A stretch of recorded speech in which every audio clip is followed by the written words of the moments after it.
Life is not over until the last breath. Even if you ate meat, you can still change.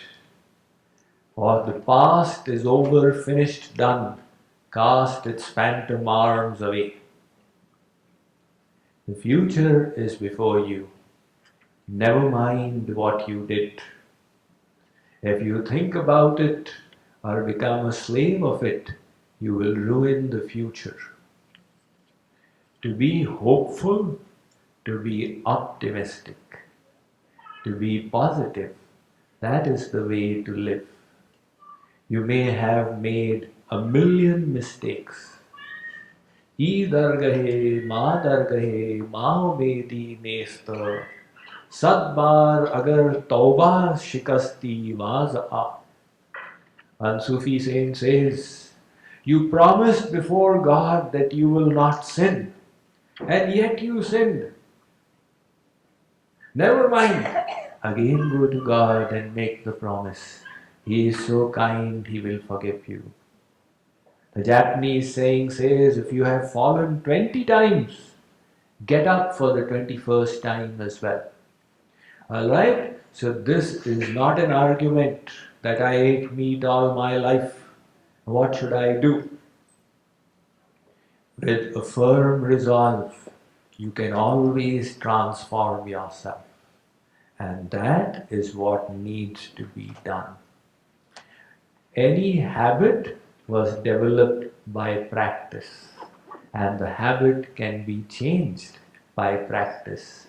If the doctor tells you that that you have danger of cancer by eating meat, then you will give it up immediately. Why not give it up for the sake of God? Alright? It is a far better kind of food to eat for your health and for the mind and for the elevation of the soul. Even in America now it's becoming popular. I see, in milk packets written karma, good karma proteins, etc. So eat good karma food.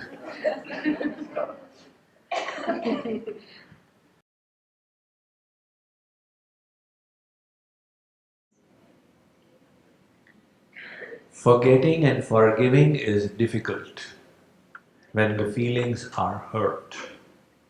That's the fact. To give up attachment is difficult. To give up resentment is even more difficult. If somebody has hurt you, your mind is filled with resentment.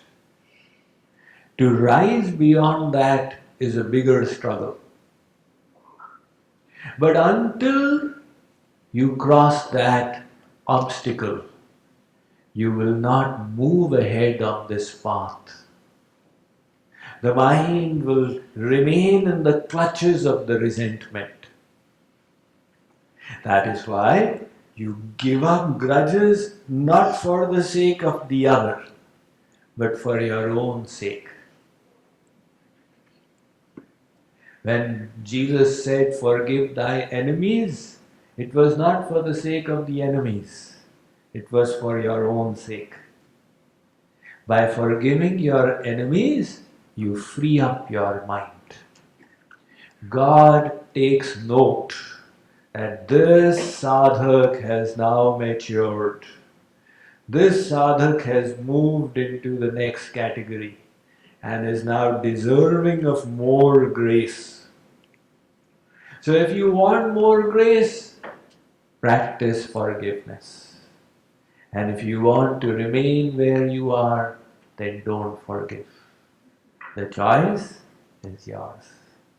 Choose wisely, free up the soul, and move ahead to receive your inheritance, which is in the hands of God, which is divine love. And that inheritance will only be given to you when you learn to forgive. Not just once, you'll have to forgive many times. Finally, you will have to forgive God as well. Why? because God will deliberately hurt you. He will see, is your love truly selfless? If your love is even slightly selfish, you will say, oh, I loved him and he hurt me. I will no longer love him. So the devotee will have to pass these tests. There was one saint called Ma Anandamayi in India.